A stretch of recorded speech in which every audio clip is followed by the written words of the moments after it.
All right. What I'm gonna do is I'm gonna show y'all this video Santero sent me, and oh my goodness, just when you watch it, I don't even have to tell you nothing. I'm just gonna let your imagination do what it does. Okay. I've ever seen in my life. Give me 1 second. Let me get this to you guys. I'm gonna let your imagination do the rest. I'm not gonna say a word. We're just gonna let it run, and then we're gonna discuss. Okay. I've ever seen in my life. Give me 1 second. Let me get this to you guys. I'm gonna let your imagination do the rest. I'm not gonna say a word. We're just gonna let it run, and then we're gonna discuss. Okay. Let's see if you guys can see it. I hope you guys can see it. What you're seeing right now is not. Oh, and by the way, this is the biggest what is this? The core of the crew. So I went ahead and I just dropped his link in there. This is the core of the crew, right? And if you didn't get it, let me drop it in there one more time. Boom. No. Let me drop it in here. So you guys on the Rumble side, we have it. Boom. That's the core of the crew, right? And we're going to go back to it right here. Now watch this. Check this out. Real, but it's also not CGI or even AI. It's a hologram, meaning you can view me from over here or over there, or perhaps even through this. Yeah, we can move the camera anywhere through space, but also through time. This is a 4D Gaussian splat, and if that sounds familiar, it should, because we're witnessing the birth of a new medium. Holograms are here. It's a 3D reconstruction of reality that is both photoreal and renders in real time. It's honestly kind of nuts and really feels like the format of the future. So today, I'm going to catch you up on this amazing new technology, how it works, how you can use it, and where I think this is headed. So stay tuned, because you're going to learn everything you need to know about Gaussian splats. Yeah! Okay, I lied. So, guys, quick question. Quiz time. Put your thinking straps on. So, what is it that we have coming up April 1st other than April Fool's Day? All right. I guess you could say that's a rhetorical question, but let's continue. I just blasted air in my eye. So a few years ago, I made a video about what I thought was the future of 3D capture. It was about a brand new technology called neural radiance fields, or NeRFs for short. NeRF.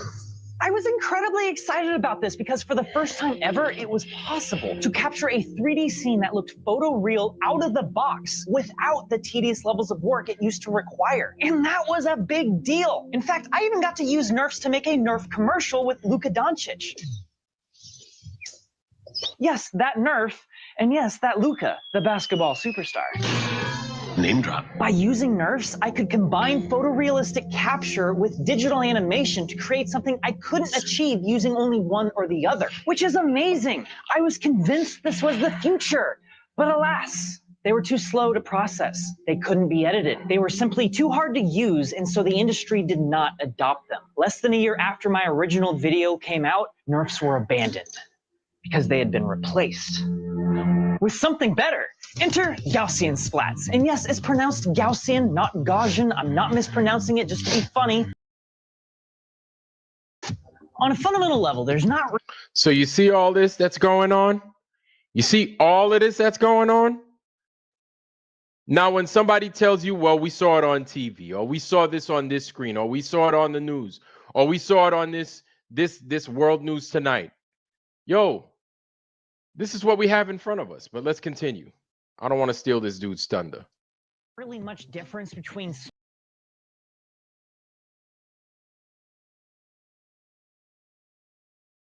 colors with just a small set of numbers. This is... So here's the thing that I want you guys, for the most part, like, of course, he's going to go into the fine, minute details and stuff, which I'm sure will be important here in the coming time, right? But we have to remember this much.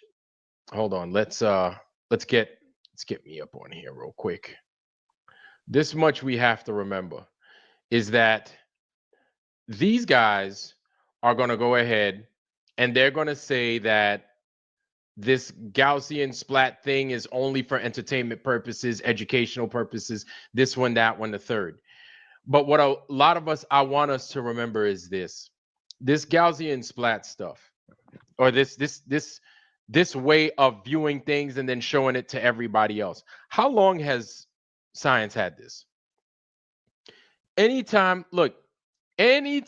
something new comes out, I know good and damn well that the military, DARPA, and things of that nature have had it for ages before it even reaches our shores, before we even have a hint of what's going on, before they put it in Wired, Popular Mechanics, Popular Science, and things of that nature.